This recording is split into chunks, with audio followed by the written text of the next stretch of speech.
وما سنتهي بدون شركة. بسم الله الحمد لله والصلاة والسلام على رسول الله. والسلام عليكم ورحمة الله تعالى وبركاته. وزير كينا أرمان بدأ الولد في شبابه. الوانا اللي لبض الولد دول قرار الصومالية. الوانا ده الولد في شبابه. وزير دولة وزير بغينا ده. مقاسم ياشا. قرر كيان هواينكا. قرر كدوشنا. أحد الصحافة. قرر كبريرة ده. فبارت قاشامان رقم في سياسيين تا لما وحنا نقول له السلام عليكم ورحمة الله تعالى وبركاته. أنا بقول الله يمك عقلها ديجان كا وعارفن سوجين كنا وهي أو بقول كمال إن سؤالا وعن قبل ما نقوله ديجان عشان تير وأنا قلت له كنا بقول كمال إن سؤالا إن عكش قينو أو قالوا عكش قيا سيدنا بستر لهاين واحد لوقبه أو بلاوان أمنيجا عدالة دي بوشيسين تايا نوع نمبر كقوات وغار نقوله ديجان كنا كشقيو بقول كمال إساس عطا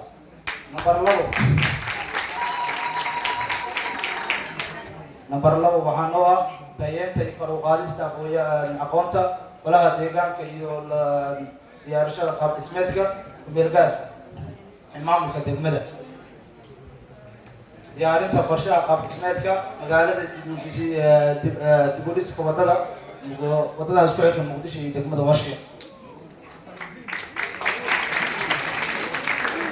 نبرات بربحانوا أديك أساسي كا برشة يوبا هنت أديك ماذا يتونون كوسي ماذا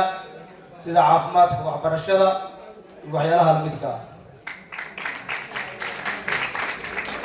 نبرشة بربحانوا أريما تلحيسكا iyo maalgashiga caalamiga ee degmada Bashiir ee haatan u baahan tahay hadii aan muhiimadeena u soo laabano qorshaha ka aadan boqolka maalin golaha deegaanka degmada Bashiir iyadoo aan taataabo doono dib u heshiisiinta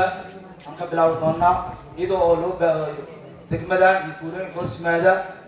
ee ka jiro khilaafyo beelaha wada degan waxaan rabnaa inay goluhu ay wasaaradda dib u heshiisiinta iyo hay'adaha ku shaqo leh inay sameeyaan dib u heshiisiin waarta iyo gol weyn oo la isku keenayo dadka wada degan tuulooyinka degmada Bashiir iyadoo aan la kaashan doono wasaaradda dib u heshiisiinta dowladda goboleedka Hirshabelle odayaasha dhaqanka ee ka soo jeeda tuulooyinka waxgaradka aqoonyahanada ururada bulshada dhammaan waxaan doonaynaa gol weyn inaan sameeyno diyaanan aad golaha deegaanka degmada Bashiir iyo gudoonkooda sare waxay doonayaan insha Allah taala maalintan inay sameeyaan gogol weyn ee dib u heshiisiin ay ka sameey doonaan tuulooyinka hoosmaada degmada Bashiir midda labaad arrimaha amniga tuulooyinka waan ognahay waxay u baahan tahay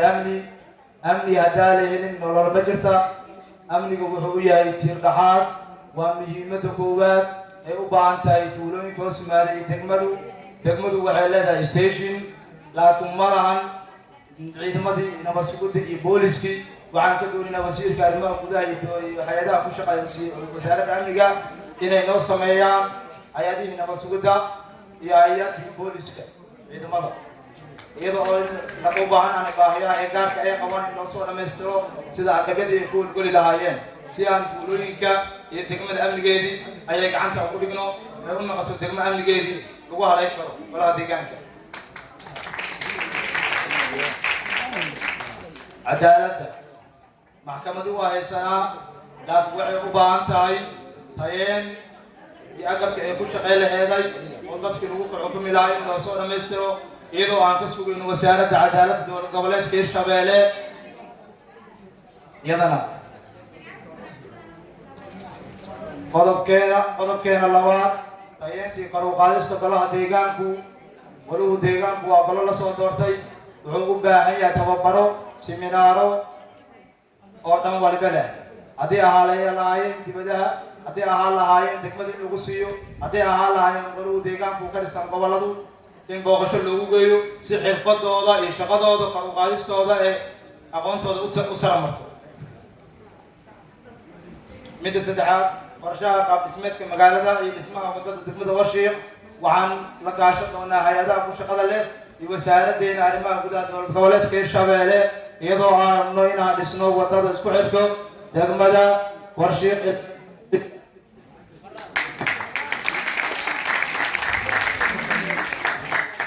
qodobkeena afraad waa qodobka ugu muhiimsan golaha deegaanka oo u baahan yahay baahida koowaad ee degmada haddii ahaa lahaayeen adeegyada aasaasiga sida waxbarashada iyo caafimaadka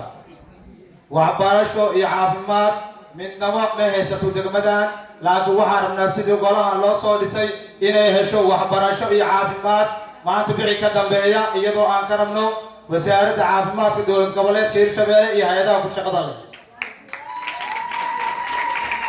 iyadoo golahu u kurgali doono tuulooyinka hoos yimaada degmada Warshiiq oo xaalada cakiran ka jiraan waqti dadkan oo la taagan yahay dhibaatooyinka la soo dhaafay iyadoo la rabo inay baahida caafimaad ee qabto iyo baahida waxbarasho in laga baxo iyadoo la doono dowlad goboleedka Hirshabelle iyo wasaaradda waxbarashada iyo tacliinta sare dowlad goboleedka Hirshabelle iyo wasiirkeena arrimaha gudaha dowladaha hoose Hirshabelle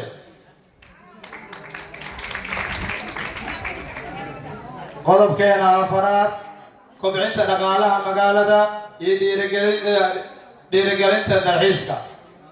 magaaladu waxay u baahan tahay maalgashi waxay u baahan tahay dalxiisayaashu markay imaanayaan meel badan ku dalxiisa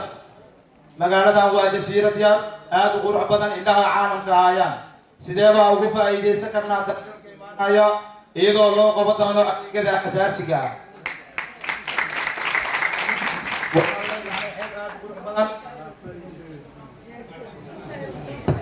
waxaan leenahay xeeb aad u qurux badan misane ay ku soo dalxiisanaa maalin waliba boqolaal qof oo ka yimaada gobolada iyo Muqdisho